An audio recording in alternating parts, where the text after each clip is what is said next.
Thank you. Toda Rabba. With so much gratitude and joy to be here again. I thank Rob Jonathan Slater and Adi Stein and IJS and all of you for joining me as we connect through some text, through some guided meditation, and then settle into some silence. You know, when I woke up this morning, I just want to mention I was listening to the waves crash on the coast. I spent a few days with my family, some of my daughters and grandchildren. And instead of feeling, oh, I have to leave, I don't want to leave, I woke up so excited after going down to the beach with my little 1-year-old and having that last look with my cup of coffee. I was thinking, oh, I get to return home to Yerushalayim in order to, so I can be with all of you. So just the way my day has begun, and here in Israel, in Yerushalayim, it's already after 7:30 in the evening. Oh, who could ask for more? Such a source of gratitude.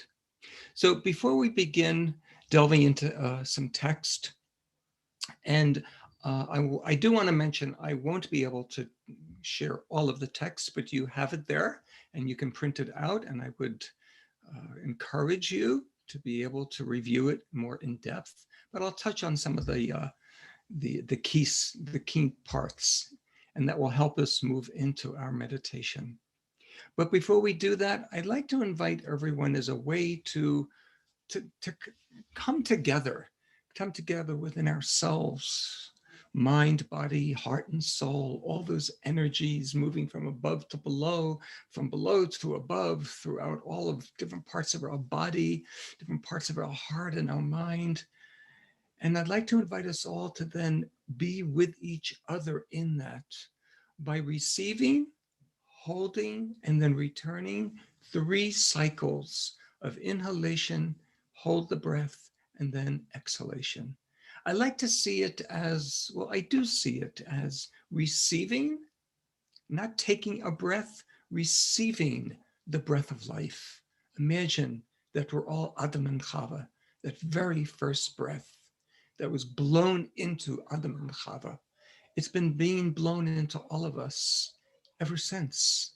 So let's receive that together and then hold it and gaze at it as we would any precious, beautiful object. And this is, of course, infinitely greater than that.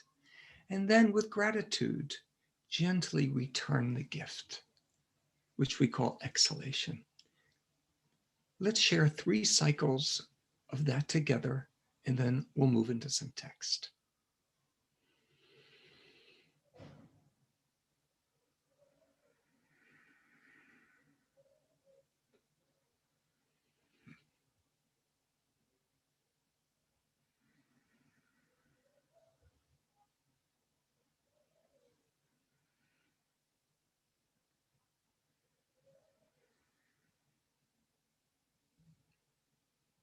Thank you. Toda. So there is a tradition from the Baal Shem Tov that after Tisha B'Av, and you're living all over the world, but here in Yerushalayim, you could just feel the heaviness, just like gently lift. And there's a lightness. There really is a different spiritual energy after Tisha B'Av here. And there's a tradition from the Baal Shem Tov that after Tisha B'Av, the month is Av, the month is now referred to as Menachem Av. Menachem means to comfort, to provide consolation. So this is the consolation of the Av, of the Father.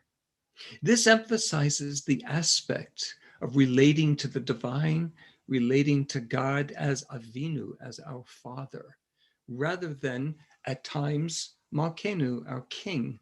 We even say in Rosh Hashanah, Avinu Malkenu, our Father, our King. So for the remainder of this month in Menachem Av, our focus, our awareness is on providing comfort to the Father. What does that mean? It sounds nice, but what does that mean? So one of the sources for this tradition is based on the Haftarah that is read this coming Shabbat, always the Shabbat after Tisha B'Av, and it's from Sefer Yeshayahu, as last week's was, the Haftarah before Tisha B'Av. And it begins with Nachamu, Nachamu, comfort you, comfort you. So we already see that the Shabbat after Tisha B'Av is referred to, therefore, as Shabbat Nachamu, referring to God consoling her people, Israel, for their suffering. However, regarding the name of the month, transforming from Av to Menachem Av, this is not as clear. Who is consoling whom? What is the consolation? Rabbi Shlomo Carlebach teaches that there was and continues to be a tearing apart, a division, a separation, a conflict of sorts between the Aleph and the Bet that spells Av. The Aleph, which is the first letter in the first word of the Ten Commandments of the Aseret HaDibrot, Anochi, the very first word, with Aleph, God as I. Yet the Bet is the first letter in the Torah when the world was created, Bereshit. What's going on here? What's happening? We struggle.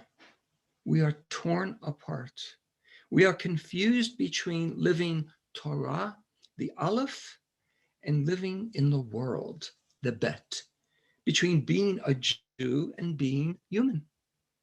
The idea of B'viat HaMashiach, the coming of the Messiah, individually, nationally, globally, is the process by which there is a consolation, a mending, a healing between Torah and the world.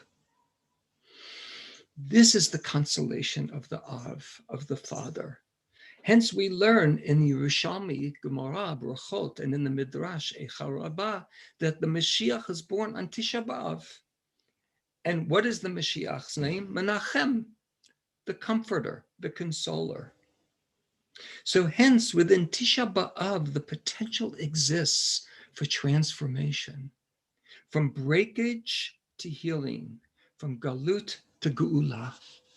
But the question remains, and I ask all of you as you go into yourselves, into your inhabiting, your inner being, will the Aleph become absorbed into the Bet, or will the Bet become absorbed by the Aleph, or perhaps neither, and rather a harmonious integration? And because I already see we're really running short of time, I'm going to skip the profound, and I urge all of you, it's a profound spiritual discourse given over in 1899 by the fifth Lubavitcher Rebbe, the Rebbe Rashab. And he teaches how to restore the divine unity to a fragmented world. And basically what he says, I hope I do this justice, that we begin pre-creation with the singular, and then post-creation into plurality. And plurality can go either one of two ways, either into divisiveness, separateness, hafrodot we say in Hebrew, conflict, or harmony. Harmony. Just picture like a symphony. A symphony is made up of many different instruments. The music is written by one composer. There's one conductor. All the musicians have the same piece of music in front of them. But what is the beauty of the symphony? The harmony. It's a different sound. As each instrument is tuned properly, each instrument maintains a sense of integrity to what that instrument is and who that musician is. And what do we hear in the audience when we attend a symphony? A beautiful piece of harmony. A harmonious world really is what this is all about, is bringing harmony. I like to see that the mind, the body, the heart, the soul are different instruments. And instead of pulling me between being human, between being Jewish, we can all bring them together because there's really one creator, the divine creator. If there was one phrase that encapsulates this idea, and in fact, the Jewish faith is the Shema Yisrael, Adonai Eloheinu, Adonai Echad. This is what every Jew recites every morning. Well, many Jews traditionally, in the morning, in the evening, and many try to say this as their last words before moving to the next world. This phrase proclaims the potential to reveal the hidden harmony within us and within the world around us. And when is this read every year? This pasuk, the Shema Yisrael, in Deuteronomy 6:4, is always read on the Shabbat after Tisha B'Av in Parshat Ve'etchanan. This is the healing. This is the mending. This is the nechama. This is the consoling, the comforting of our Creator, that we ourselves, without intent, bring separateness within and around. And this Shabbat Ve'etchanan, it's called Shabbat Nachamu Nachamu. The divine is comforting us. We are comforting the divine. We are comforting ourselves within by proclaiming Shema Yisrael. So at this point, I'm concluding the actual teaching, and now I'll begin to guide us into a sit. And I invite all of us to perhaps close our eyes as I begin the guidance. The guidance will be with the words, Shema Yisrael, Adonai Eloheinu, Adonai Echad. So let's be comfortable, and our eyes are closed.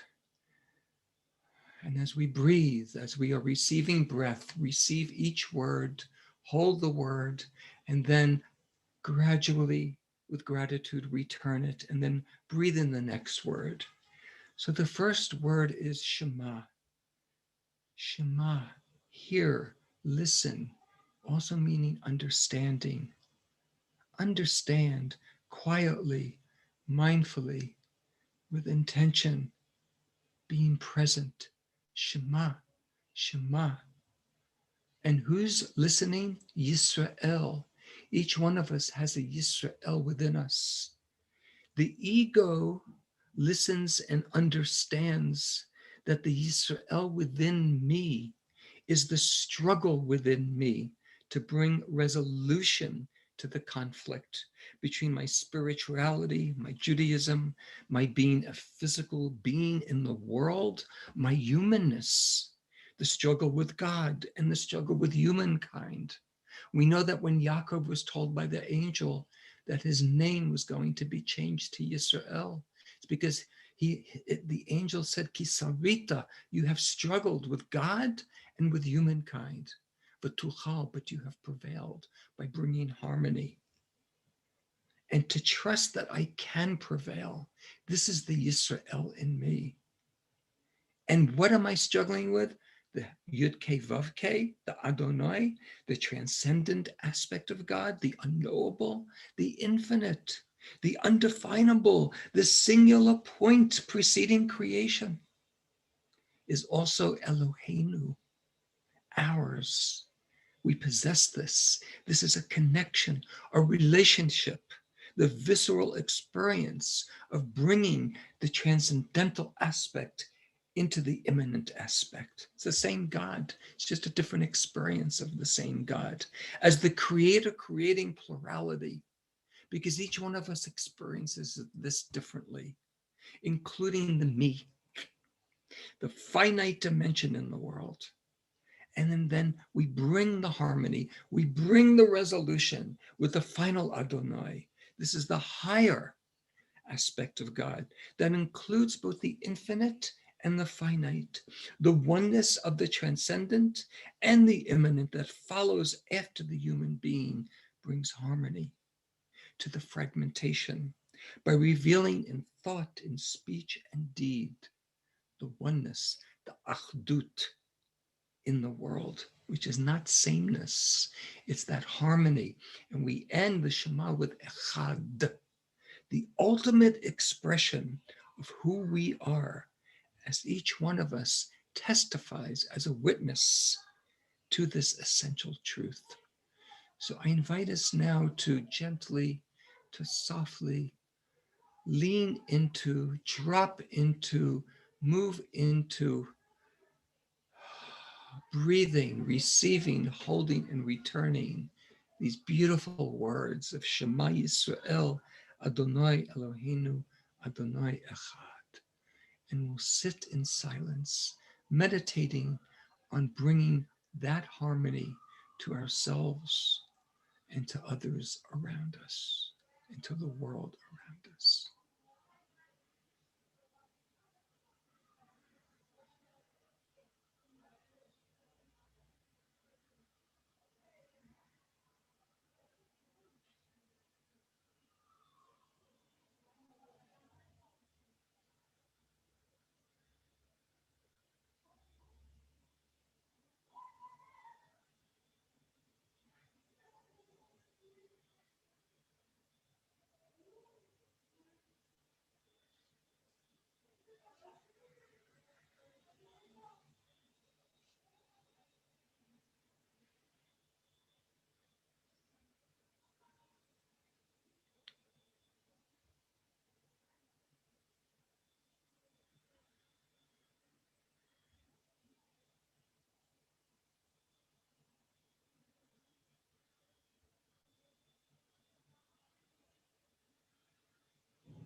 I invite us to explore our inner selves.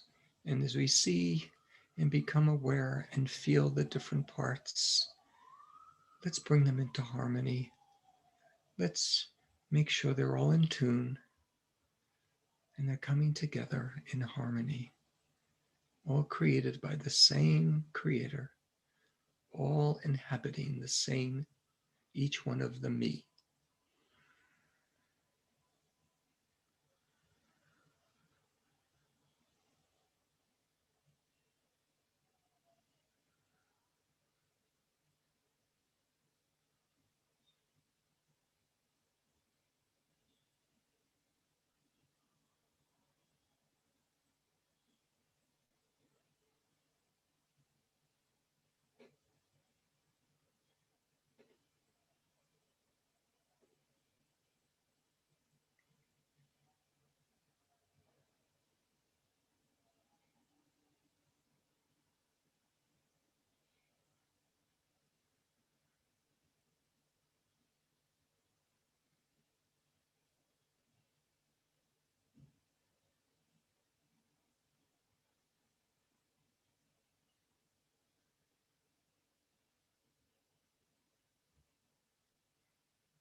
In our concluding moment together, I invite us all to now direct our attention to supporting, to encouraging, to inspiring others, to tune their own inner instrument, to really cultivate the inner harmony so we can all bring each of ourselves to the larger orchestra of the world, the orchestra of our family, of our community, of our tribe, of Am Yisrael, of all of humanity. Let's spend one more minute putting into the universe our focused kavanah of encouragement, compassion, support, and inspiration. We'll sit for one more concluding minute.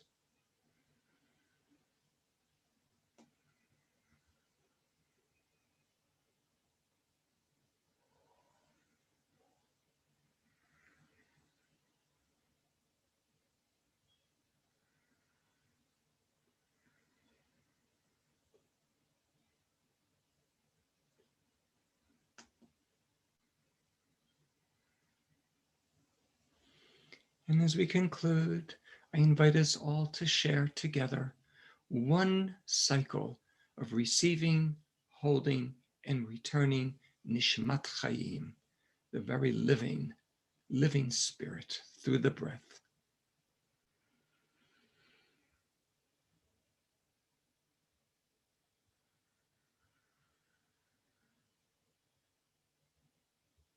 Toda. Thank you so much. Toda.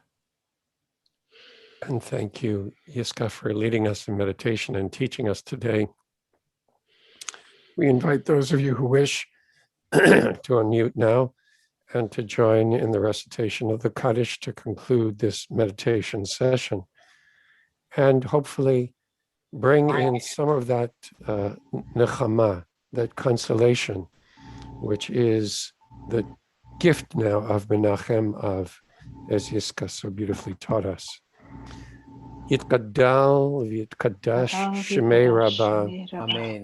Yalmad yivrach v'yutei, yamlich b'chutei, v'chayechon v'yomechon, v'chayed chol Beit Yisrael, v'agala v'zman karyeh, imru amen. Yehei shmei Rabba mevorach, Alam Maya. Barach v'ishtabach v'yitpa'ar v'yitramam v'yitnaseh. V'yitadar v'yitolel v'yithalal shmei b'kud shabrichu. La'ela mikol birchata v'shirata tishbachata v'nechamata da'amiran v'alma v'imru amen. Amen. Yehei shlomo rabba min Shemaya v'chayim aleinu v'al kol Yisrael v'imru amen. Amen. Oseh shalom shalom bimromav, hu yaseh yaseh shalom aleinu aleinu v'al v'al kol kol Yisrael Yisrael v'imru amen. v'al kol yishtevel v'imru amen. Amen. Thank you.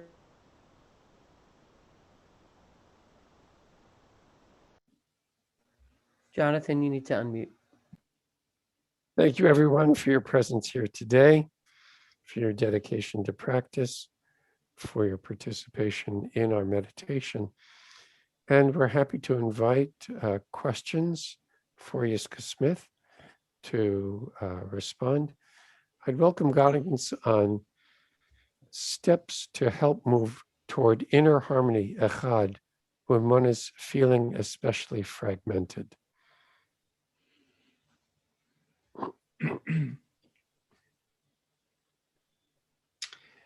If we see, such an important question. I mean, I spent so many years of my life feeling such inner fragmentation. The first step is to see that all the different pieces that are in conflict with each other all are created from the one creator. And we have to use our mind and contemplate and our heart to try to feel, well, if this is true, if I really do believe that all my different thoughts, all my different feelings that are aroused, even the embodied experiences of muscles being cramped or tightness or knots in the stomach, this also comes from the divine. And it's a message, it's a teaching. It comes to teach us that only I can choose to allow that to remain that way, or I can go a little bit deeper and find the common denominator, which is the one creator. It's really the choice that we make to live with the fragmentation, and there's no judgment. Oh my gosh, I spent so many years even feeling victimized by it. But I wasn't victimized. I chose to remain in that place. I didn't know how to get out of it. And thank God I learned. So I would encourage the questioner and all of us to just probe a little bit deeper within yourself. Does your faith, does your trust in the divine allow you to see that these conflicting energies really come from the same source? That's the beginning. That's the beginning. Thank you. Anne asked for access to the text. So Anne, Adi will place it in the chat. And if you click on that link, the Dropbox file will open up and you'll be able to download it from there or print it from there. We do have this question. In meditating on a line of text, I found it becoming a mantra, saying the text in my head on each breath. I tried the in-breath, I tried the out-breath, and then I tried each breath. Do you have a suggestion? Do you want to address the issue of using a text as a mantra? Oh, yeah, I would love to. And I say that because I am a avid student and ongoing Hasidah of the Piasetzner Rebbe, Rabbi Kalamanis Kalmish Shapiro, Zechet Tzadik Levracha. And he wrote in B'nai Machshava Tova, in Hachshavat Avrachim. Also, he actually taught his 4-step Inyan Hashkata, which is a 4-step meditation. It's his guide that he taught in 1933 to a few students, and it was written down and published at the end of several of his books. And step number two is to repeat what the world calls a mantra. He didn't use that word, but he believed that it's important to repeat. He used a pasuk, for example, Ein od milvado. You can say Shema Yisrael, Adonai Eloheinu, Adonai Echad, but to repeat it, and as you're inhaling the different dimensions of what it means to you. And as you exhale, you're returning it back to the Creator, so then you can receive more inspiration, more meaning. But we do lock on for a time, one repeating the repeating of a verse. And I would like to suggest, he wrote this in 1933. If for those of us who don't feel a resonance with a verse, pick a sentence, pick a few words that resonates with you, that has some connection with the divine, however one understands the divine within them and around. And that came from this holy Rebbe's teaching. Yeah.